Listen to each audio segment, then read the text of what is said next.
because we're going to be using alkenes a lot in this chapter, it's worth talking about where these alkenes come from. And really this discussion could even be extended to where do alkanes come from. So really it starts at the petroleum feedstock, which is basically just crude oil. And in that feedstock, what you have are hundreds of different hydrocarbons. You're going to have things from C1, like methane, or C2, ethane. And then that's going to continue all the way up to about carbon 30. So you have this huge mixture of compounds. So you'll have your lower molecular weight compounds, like methane that's used for natural gas, kind of your mid-range, maybe in like the carbon 4 to carbon 12 region. You'll have things like gasolines. And then as you get up into the higher molecular weight compounds, then you'll start having things like diesel fuel, and then finally clear up into like the C25 to C30. That's basically tar and asphalt.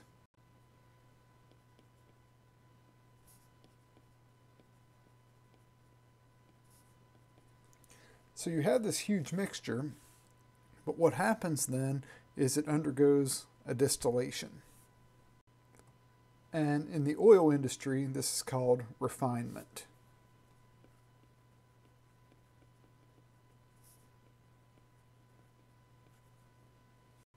And then you can have separate pure molecules, like you can have ethane, hexane, different alkanes, and other hydrocarbons.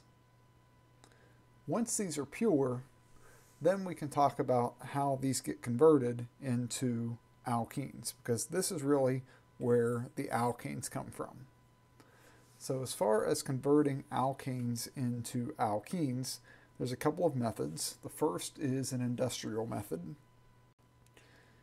And what you can do is take an alkane like ethane, and you heat it up to an incredibly high temperature, about 900 degrees Celsius, and this undergoes what's known as cracking. And cracking is really just breaking a molecule down into smaller components. In this case, it cracks it such that a hydrogen from each carbon comes off to form hydrogen gas. And then the two carbons end up with a double bond between them. So now we have an alkene. And this particular alkene is known as ethene, or a more common name for this is ethylene. So when we learn IUPAC naming, we'll call it ethene. Ethylene is a common name. Now, these temperatures, they're not impossible to get to in a research lab, but if you're working in a lab, we like to deal with slightly more mild conditions. So some ways that we can get to alkenes in the lab include reactions we're going to talk about this semester. So let's say we want to start with the alkane cyclohexane and convert that to an alkene cyclohexene. The general procedure for doing this is going to involve first halogenation. We'll react it with Br2 and light. This is called a radical halogenation.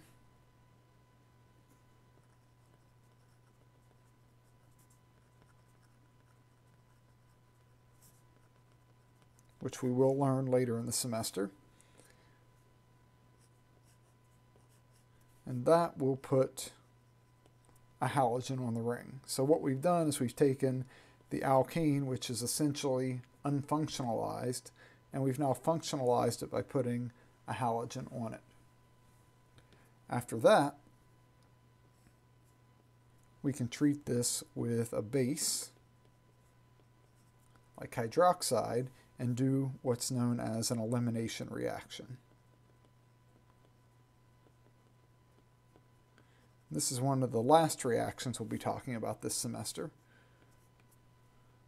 What happens is you have a hydrogen next to the halogen, and this base will come and take this hydrogen.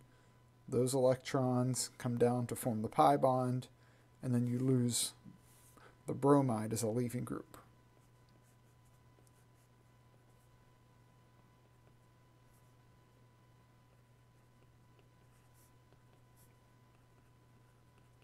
And there's your alkene product. So this is how we could prepare an alkene in the lab.